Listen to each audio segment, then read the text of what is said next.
तो 12 नंबर सवाल है कि बिंदु 2 3 की दूरी मूल बिंदु से होगी। एक बिंदु दे दिया है 2 3 और पूछ रहा है मूल बिंदु से इसकी दूरी क्या होगी। तो मूल बिंदु ध्यान देना है कि एक्स अक्ष और वाई अक्ष जहां आपस में एक दूसरे को लंबवत काटते हैं उसी को कहा जाता है मूल बिंदु, और मूल बिंदु को ओ से सूचित किया जाता है। और मूल बिंदु का निर्देशांक याद रखना है कि 0 0 होता है। कितना होता है? 0, यानी एक्स भी 0 और वाई भी 0। और ये मान लो कि दोनों पॉजिटिव है तो फर्स्ट क्वाड्रेंट में चला गया, प्रथम पाद में 2 3। अगर इस बिंदु को ए कह दे तो यहाँ ये हो जाएगा और इससे इसको मिला देना है। यानी अब हमको निकालना है ओ और ए के बीच की दूरी। यही कह रहे 12 नंबर सवाल में निकालने के लिए। तो सिंपल है, जब भी किसी पॉइंट की दूरी मूल बिंदु से पूछे तो रूट कर दो ओ बी ओ ए, रूट अंडर इसका स्क्वायर 2 का स्क्वायर प्लस 3 का स्क्वायर। 2 का स्क्वायर कितना हो जाएगा? 4 हो जाएगा। 3 का स्क्वायर कितना हो जाएगा? 9, और 9 और 4 की दूरी कितना हो जाएगा? 13 इकाई। कितना इकाई? 13 इकाई। तो जब भी मूल बिंदु से किसी बिंदु की दूरी पूछे बस कुछ नहीं सोचना है, उसका स्क्वायर करो, दोनों का स्क्वायर करके जोड़ दो, उस पर रूट लगा दो, 13 इकाई हो गया हमारा आंसर। अब ऑप्शन देख लेते हैं कौन वाला ऑप्शन सही है। इसमें सी नंबर ऑप्शन सही हो जाएगा। ये 2019 का क्वेश्चन बैंक है, सेकेंड सीटिंग।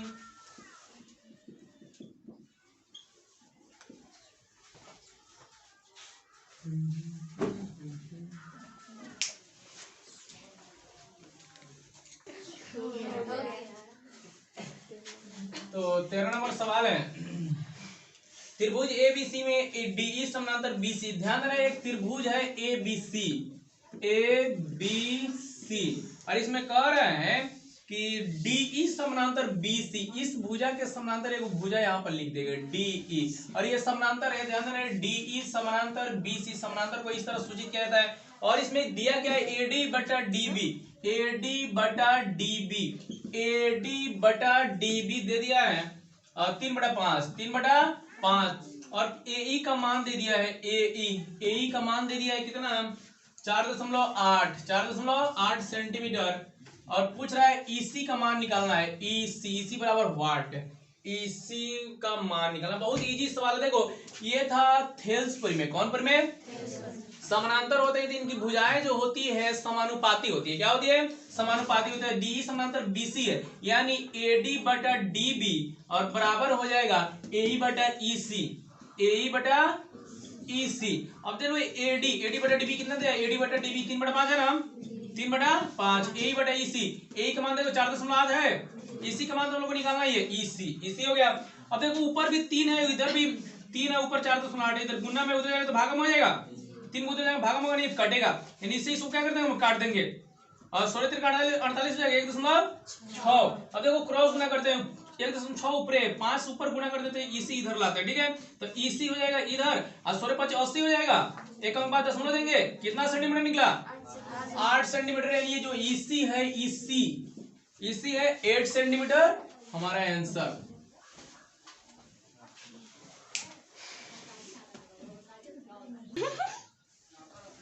तो 14 नंबर सवाल है, यदि दो चर में दो रैखिक समीकरणों के हल अनंत हो तो उनके आलेख कैसे होंगे। ध्यान देना है कि उनके हल अनंत है।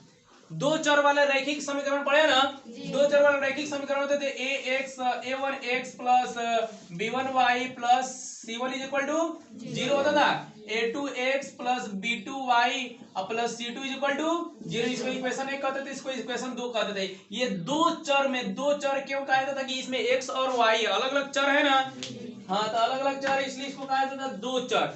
दो चर में रैखिक समीकरण। रैखिक क्यों कहा गया? क्योंकि इसका घात कितना है? 1 है, इसलिए दो चर। अब यहाँ दो चर हो गया और इसका सबका घात देखें, चर का 1 है, इसलिए कहा जाता है दो चर में रैखिक समीकरण। अब दो चर में रैखिक समीकरण पूछ रहा है कि हल अनंत है। हल कैसे है? अनंत है। अनंत का मतलब कि कितना भी निकाल सकते हैं इसका हल, जितना मन करे उतना क्या कर सकते हैं। तो उसकी रेखाओं के बारे में बताना है कि उसकी रेखाएं आलेख कैसे होगा, मतलब जब ग्राफ खींचे तो कैसा होगा। तो ध्यान देना है कि इसका आलेख कैसा होता है? समपाती होता है। क्या होता है? मान लो कि ये पहला रेखा का ग्राफ होगा, दूसरा रेखा का ग्राफ भी इसी पर आएगा, यानी रेखाएं क्या होंगी? समपाती होंगी। ध्यान देना है, समपाती होगी ना। अब चलो इसी पर एक और बता देती तो हमारा सवाल था, ध्यान देना कि समपाती होगी। जब किसी दो चर वाले रैखिक समीकरण युग्म का हल अनंत हो तो रेखाएं क्या होंगी? अब इसमें दूसरा कंडीशन में चलो बता देते हैं कि अगर एक हल हो, कितना हल हो? अगर इस तरह दो समीकरण दे उसका एक हल हो तो उसकी रेखाएं प्रतिच्छेदी होती है। क्या होती है? प्रतिच्छेदी। प्रतिच्छेदी होती है, प्रतिच्छेदी रेखाएं होती है तो उसका कितना हल होता है? एक हल होता है, एक हल होता है। अब दूसरा नंबर, तीसरा नंबर कंडीशन भी इसका देख लेते हैं। तीसरा नंबर कहता है कि उसका कोई हल नहीं हो, कोई हल नहीं हो तो रेखाएं होती हैं समानांतर। क्या होती है? समानांतर। समानांतर, समानांतर होती है, कोई हल नहीं होता है, कोई हल नहीं होता है। तो इस पॉइंट को भी याद रखना है। चलिए जल्दी से लिखिए।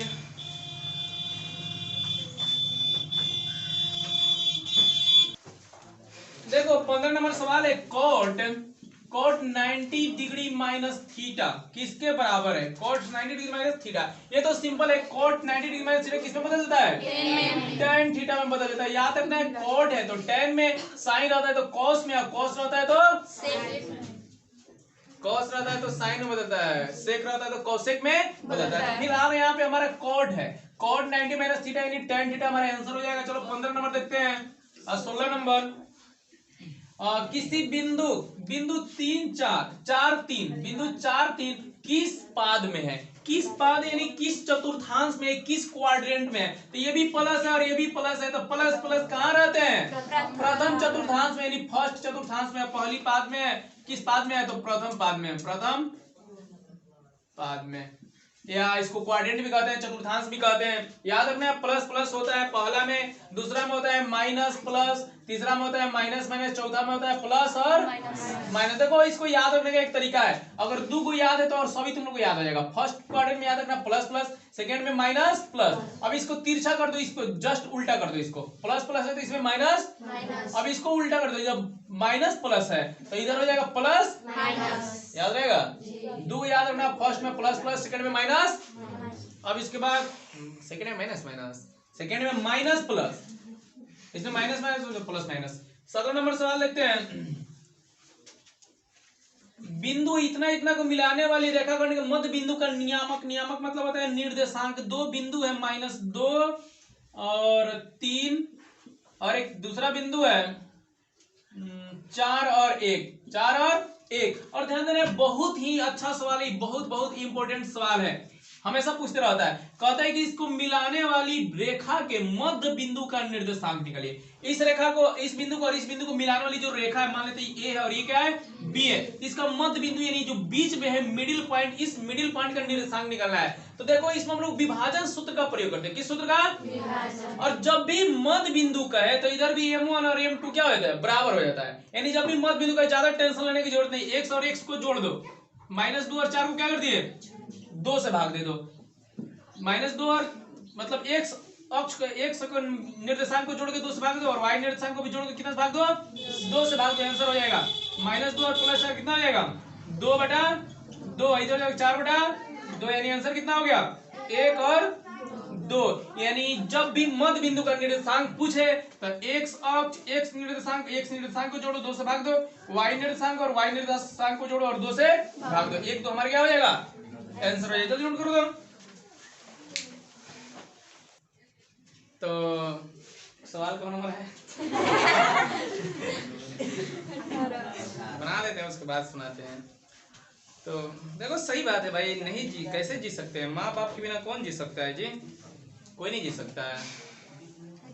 और देखो तो कोई कह रहा है एक पल नहीं जी सकते हैं, 2-4 घंटा तो कोचिंग में बिता लेते हैं। आप लोग तो ये गाना गाना चाहिए, हाँ लोग बरसों जुदा होके मम्मी पापा के सामने गाएंगे, मगर अपना तो ये हाल है, एक पल एक दिन जी सकेंगे ना हम माँ बाप के बिना।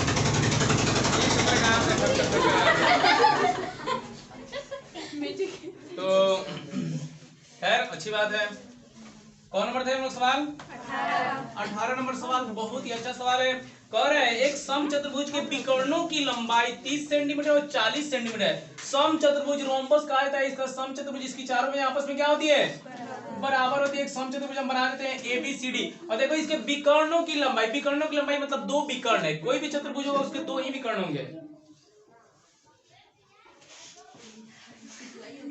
तो मान जाओ कभी कभी तो मान जाओ लोग, नहीं तो मानना पड़ेगा ना कभी। तो जो बड़ा विकर्ण है वो है 40 सेंटीमीटर, और जो छोटा विकर्ण है इसको मान ले 40 सेंटीमीटर, छोटा विकर्ण जो है वो है 30 सेंटीमीटर। कितना सेंटीमीटर? 30 सेंटीमीटर। तो पूछ रहा है इसकी एक भुजा की लंबाई क्या होगी। बच्चा सब कंफ्यूज होता है कैसे निकाले, तो यहाँ कुछ हम लोग चतुर्भुज के गुण का इस्तेमाल करेंगे। अब देखो सम चतुर्भुज के जो विकर्ण होते हैं, इसके विकर्ण D1 कह दिए 40 सेंटीमीटर, D मतलब डायगोनल होता है, D2 हो गया 30 सेंटीमीटर। देखो कितना जल्दी बनाते हैं, D1 और D2 है अलग अलग 40 सेंटीमीटर और 30 सेंटीमीटर। और सम चतुर्भुज के विकर्ण याद रखना हमेशा परस्पर लंब पर समद्विभाजित करते हैं। किस पर समद्विभाजित करते हैं? लंब पर होते हैं और बराबर बराबर काटते हैं। चलो ये भी बराबर है, ये इसके बराबर हो गया और ये जो है इसके बराबर हो गया। तो टोटल 40 है, टोटल 40 है तो कितना हो जाएगा? 20 हो जाएगा। ये टोटल 30 है तो कितना हो जाएगा? 15 हो जाएगा। देखो पाइथागोरस प्रमेय से एक कर्ण बन रहा है कि नहीं, एक त्रिभुज बन रहा है, एक लंब हो गया और ये आधार हो गया, कर्ण बन रहा है। अब ये कर्ण अगर हम निकाल लेते हैं तो हमारा चतुर्भुज का एक भुजा नहीं निकल जा रहा है। तो कर्ण बराबर क्या होता है? डायरेक्ट हम लोग कर्ण लिखेंगे, कर्ण इसका, कर्ण चाहे इसकी एक भुजा, वर्ग की एक समचतुर्भुज की एक भुजा।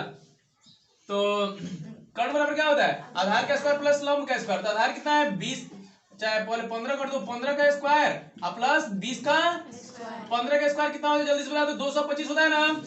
20 का स्क्वायर होता है 400, जोड़ो तो कितना हो जाएगा? 600। और 625 का वर्गमूल कितना होता है? 25। यानी समचतुर्भुज की भुजा कितनी है? 25 सेंटीमीटर। 19 नंबर देखते हैं, के किस मान के लिए समीकरण इतना इतना के मूल वास्तविक तथा असमान होंगे। कहता है वास्तविक तथा असमान। ध्यान देना एक समीकरण दे दिया है के x square plus 4x plus 1 is equal to 0। कहता है कि के का कौन ऐसा मान रखें कि इसका जब हल निकाले जो मूल निकले वो वास्तविक हो लेकिन असमान हो। तो द्विघात समीकरण है। कैसा समीकरण है? द्विघात। इसका मतलब जो चर राशि उसका घात 2 है, इसलिए इसको हम द्विघात समीकरण कहते हैं। तो असमान और वास्तविक हल होने के लिए देखो क्या होता है कि d जो होता है वो 0 से बड़ा होना चाहिए। क्या होना चाहिए? d। अब d का वैल्यू कैसे निकालते हैं? d बराबर होता है b square minus 4ac। b square यानी 4 का स्क्वायर करेंगे हम लोग, 4 स्क्वायर माइनस 4, ये कितना है? ये कितना है? k है और c कितना है? 1 है। तो टोटल कैलकुलेशन करें कितना? 4 16 माइनस 4 k हो जाएगा। अब देखना है कि d जो है 0 से बड़ा होना चाहिए। क्या किससे बड़ा होना चाहिए? 0 से बड़ा होना चाहिए। यानी 16 माइनस 4 k, और ये बड़ा होगा किससे? 0 से बड़ा होगा ना। अब इस साइन है सही रहने देते हैं। अब इधर प्लस होते जाएगा तो माइनस होते जाएगा तो क्या हो जाएगा? प्लस हो जाएगा। यानी 16 बड़ा होगा 4 के से। अब 4 इधर गुना इधर क्या चीज में हो जाएगा? 16/4 बड़ा होगा किससे? 4 चौका। देखो ये जो साइन यहाँ ऑपरेट हुआ है, यहाँ जो फंक्शन ऑपरेट हुआ है, इसको इसी तरह रखेंगे, इससे बराबर बराबर चलता है। अब देखो 4 जो है जो के होगा वो किससे छोटा होगा? मतलब अब इसको इधर लिखते हैं थोड़ा सा, के जो होगा वो 4 से छोटा होगा, छोटा होगा ना इस तरह। तो जब 4 से छोटा होगा तो इस समीकरण युग्म का क्या हल निकलेगा? असमान और वास्तविक।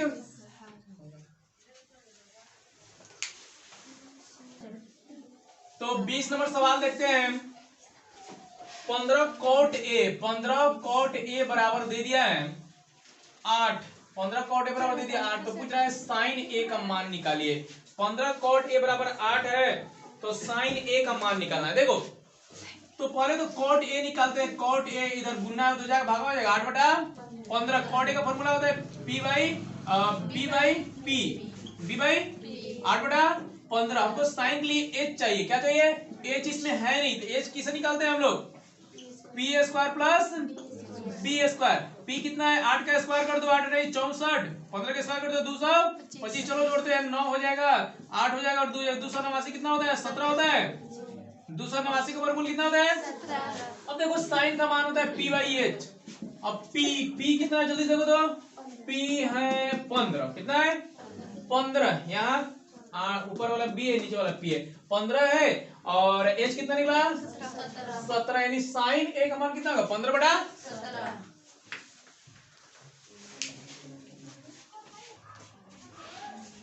21 नंबर सवाल है, 3.27 पर रेकरिंग है, 3.27 पर रेकरिंग दे दिया। अब रेकरिंग का मतलब तो समझते हैं, इसको हम लोग ऐसे लिख सकते 3.27 बार बार आएगा, मतलब बहुत बार, जितना बार आएगा, बार बार आएगा, 1000 बार आएगा, लाख बार आएगा, जब तक आप मर नहीं जाइएगा तब तक आएगा आएगा। प्रचार लगा लो, हेड एंड शोल्डर, कुछ नहीं और प्रचार देता, वही आएगा आएगा, आते रहेगा, उसका कोई सॉल्यूशन नहीं है। और उसमें हेड एंड शोल्डर लगाने के बाद एकदम बाल ऐसे ऐसे करने लगता है, लेकिन इसका कोई नहीं है सॉल्यूशन। अब देखो आ रहा है तो बस आ रहा है, छरिया आ गया, इसको कहते हैं कि छरियाना, 27 छरिया आ गया है। एक कोई लेकर सुनो, गांव देहात में कोई लेकर छरिया जाता है, तो गांव देहात के मतलब उसकी नानी चाहे दादी चाहे उसकी अम्मा क्या करती है, कुछ सरसों वगैरह जला वाला के फेंक देता है लोग चूल्ही में, मरचा उर्चा। अब वो जलेगा तो गंध तो निकलेगा, और जैसे ही गंध निकलता लोग बाप रे बाप, कौन सौतिनिया महतरिया बड़ी बसाता जरूर भाई, सरसों जलेगा, मरचा जलेगा, लौंग जलेगा, तो आएगा ये अलग तरह का गंध, करने को दे छरिया आ गया है। तो इस तरह से ठीक है। अब इस टाइप के जो सवाल है उसको हम लोग परिमेय संख्या में चेंज कर सकते हैं। किस संख्या में? परिमेय संख्या में। जैसे हम लोग बदल सकते हैं इसको, परिमेय संख्या में आसानी से क्या किया जा सकता है, बदला जा सकता है, यानी p/q के रूप में लिखा जा सकता है। इसी कौन सा क्या हो जाएगा, परिमेय संख्या। सिर्फ ये पूछ रहा था कि कैसी संख्या है, तो ये कौन संख्या है, जहां भी देखना लास्ट में रेकरिंग लगा हुआ परिमेय संख्या, परिमेय संख्या उसको हम लोग p/q के रूप में व्यक्त कर सकते हैं। और जहां रेकरिंग लगा है मतलब छरियाया है, कुछ ना कुछ छरियाया है। ऐसा हम बनाया 9th में, तो लोग एक सवाल बनाया था 0.6 पर रेकरिंग, मतलब 6 छरिया गया था, और उसको हम बांध भून के एकदम ठीक कर दिए थे लोग। कहता है कि दो वृत्तों के क्षेत्रफलों का अनुपात दिया हुआ, दो वृत्त है उनके क्षेत्रफल का अनुपात दिया है। पहला वृत्त का क्षेत्रफल मान लेते हैं A1, दूसरे वृत्त का क्षेत्रफल मान लेते हैं A2। अनुपात का मतलब होता है बट्टा, वो दे दिया है 4:1, यानी 4/1। तो कह रहे हैं उनकी त्रिज्याओं का अनुपात निकालिए। बहुत ही सिंपल सवाल है, देखना ये सवाल बहुत बार पूछता रहता है, भी यही सवाल है। दो वृत्त के क्षेत्रफलों का अनुपात दिया है, अनुपात मतलब होता है बट्टा, A1/A2 4/1, 4:1 दिया, तो उनकी त्रिज्याओं का अनुपात निकालें। तो इसका क्षेत्रफल कैसे लिखेंगे, πr1², यानी पहला वृत्त इसलिए r1 लिखे त्रिज्या, दूसरा वृत्त है तो πr2², इसको पढ़ेंगे πr2 का स्क्वायर। अब देखो पाई क्या हो जाएगा, कट जाएगा, इधर कितना है 4/1, इधर भी स्क्वायर है, इधर भी स्क्वायर है, टोटल को एक स्क्वायर बना देते हैं। इस तरह r1 नहीं, इस तरह नहीं, r1/r2 का स्क्वायर कर सकते हैं। इधर कितना है 4/1। अब r1/r2 इधर वर्ग उधर जाएगा तो क्या हो जाएगा, वर्गमूल हो जाएगा 4/1। अब 4 का वर्गमूल कितना होता है 2, और इसका कितना हो जाएगा 1, यानी r1 अनुपात r2, यानी दोनों वृत्त के त्रिज्याओं का अनुपात कितना होगा 2:1। ये हो गया आंसर, बहुत इंपॉर्टेंट है।